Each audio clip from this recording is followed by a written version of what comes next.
Turning now to the war in Ukraine, Germany's reportedly begun financing long-range drones to help Kyiv defend itself against Russian forces. Germany's Ukraine's second largest military backer after the US.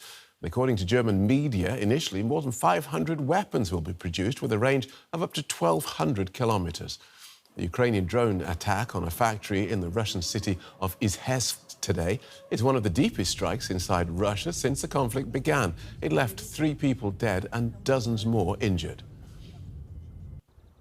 Drones have been crucial for Ukraine in the war and can now be operated from just about anywhere. Our reporter, Max Zander, has more. This is one of Ukraine's new big drones.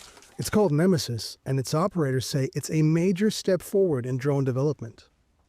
It can travel up to 30 kilometers. Under the cover of darkness, the operators use the infrared camera to find targets behind enemy lines and drop bombs on them. Rather than radio-based communications, it has a Starlink internet connection. What's the main difference? The advantage is that Russian pederasts cannot jam this connectivity at the moment, and I hope it will be so in the future. It also means operators can practically work from home. The pilots can be located from anywhere with you just need a good connectivity, internet connection. So a pilot could, for example, stay in Kyiv or in Lviv and fly something in eastern Ukraine. Yeah, exactly. Vlada's ground crew have to be near the front line to set up the drones, rearm them after every run, from nightfall to the early morning. Tonight they're planning on mining the roads, but they have other capacities too. These are used to destroy tanks, and these to start fires. When dropped, they simply burn everything in their path. Ideally, you first bomb the building to destroy it,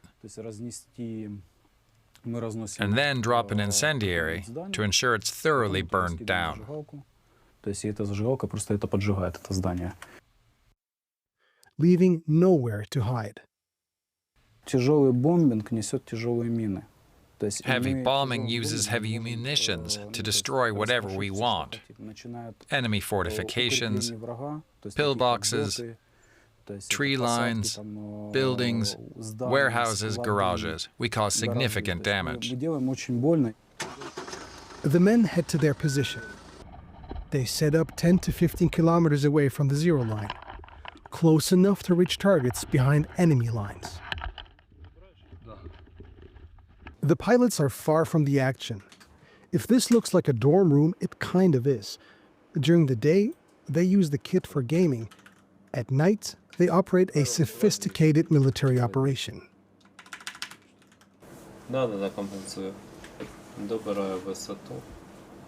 While Bit navigates, Konongar pilots the drone.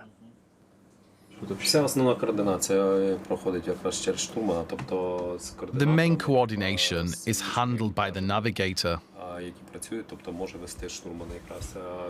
They liaise with other coordinators and with crews.